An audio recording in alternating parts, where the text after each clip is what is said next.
Hero Suman. Tollywood senior hero Suman గురించి ప్రత్యేకంగా చెప్పవలసిన అవసరం లేదు. ఆయన ఒకప్పుడు ఎన్నో సూపర్ హిట్ మూవీస్లో నటించి టాలీవుడ్ స్టార్ హీరోగా ఎదిగారు. అది చాలా తప్పు. Even Roja also I supported.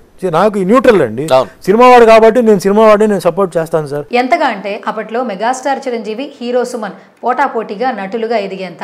అంతేకాదు ఎంతో మంది అభిమానులు సొంతం చేసుకున్నారు. ఆయన కేవలం తెలుగు, తమిళ సినిమాలోనే కాదు, దేశవ్యాప్తంగా దాదాపు 10 భాషల్లో నటించాడు. కానీ ఆ తర్వాత జరిగిన పరిణామాల కారణంగా ప్రస్తుతం క్యారెక్టర్ ఆర్టిస్ట్గా, విలన్గా చేస్తూ బిజీగా మారాడు. అందరూ భయపడ్డారు. ఏం చెప్తే ఏమవుతుంది, నాకు భయం లేదు. ఏం జరుగుతుంది, ఏం జరగాల జరుగుతాయి. ఎవడన్నా ఆపలేడు, ఎవడన్నా కాపాడలేడు. సినిమాలే కాకుండా నిత్యం సోషల్ మీడియాలో యాక్టివ్గా ఉంటూ సినీ రంగం, రాజకీయాలపై తన అభిప్రాయాలను తెలుపుతూ హాట్ టాపిక్గా మారుతూ ఉన్నారు. తాజాగా పవన్ కళ్యాణ్పై షాకింగ్ కామెంట్స్ చేసి ప్రస్తుతం వార్తలో నిలిచారు సుమన్. ఇంతకీ ఆయన ఏమన్నారు, పూర్తి వివరాలు తెలుసుకుందాం. నటుడు సుమన్ టాలీవుడ్ హీరోగా తెలుగు ప్రజలందరికీ సుపరిచితమే. దాదాపు 700కు పైగా సినిమాలు నటించాడు. తెలుగులో ప్రధానంగా అన్నమయ్య సినిమాల్లో వెంకటేశ్వర స్వామి పాత్ర, శ్రీరామదాసు సినిమాలో రాముని పాత్రలో నటించి ప్రత్యేక గుర్తింపు సొంతం చేసుకున్నాడు. అలాగే రజనీకాంత్, శివాజీ సినిమాలో విలన్గా మెప్పించారు. ఎన్నో ప్రతిష్టాత్మక సినిమాల్లో నటించి మెప్పించిన ఆయనకు 2021లో లెజెండ్ దాదాసాహెబ్ ఫాల్కే అవార్డు వరించింది. ఇకపోతే సుమన్ హీరోగా కెరియర్ పీక్స్లో ఉండగానే ఒక కేసులో జైలు పాలిన విషయం తెలిసిందే. హీరో సుమన్ ఒక ఇంటర్వ్యూలో మాట్లాడుతూ ఏపీ పాలిటిక్స్పై షాకింగ్ కామెంట్స్ చేశారు.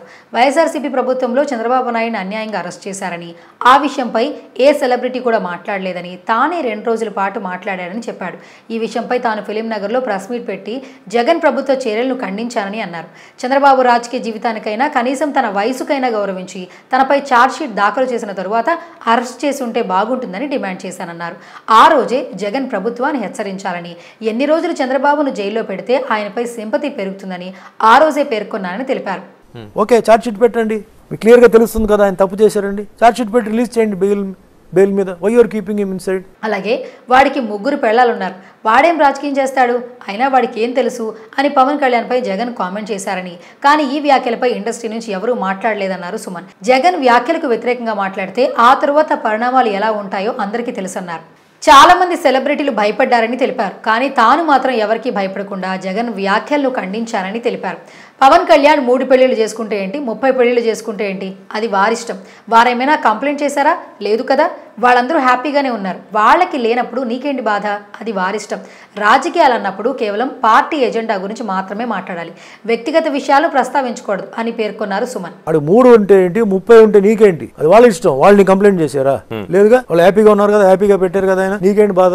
నటి రోజా విషయంలో కూడా తాను స్పందించారని, తాను సినిమా వాడిని కాబట్టి తాను ఆమెకు సపోర్ట్ గా నిలిచారని, 99% సినిమాకు సంబంధించిన ఘటనలపై తాను మాట్లాడతానని సుమన్ అన్నారు. నాయకత్వం అంటే తాను ముందుండి తన వెనకను ఉన్న వాళ్ళు నడిపించేవాడే నాయకుడని సుమన్ అన్నారు. సినిమా వాళ్ళు ఎక్కడైనా ఇలాంటి జరిగినప్పుడు నేను ఆలోచించి నేను మాట్లాడతాను. ఫ్యూచర్ పాలిటిక్స్కి మనం ఒక వేరే దారి చూపించాలి.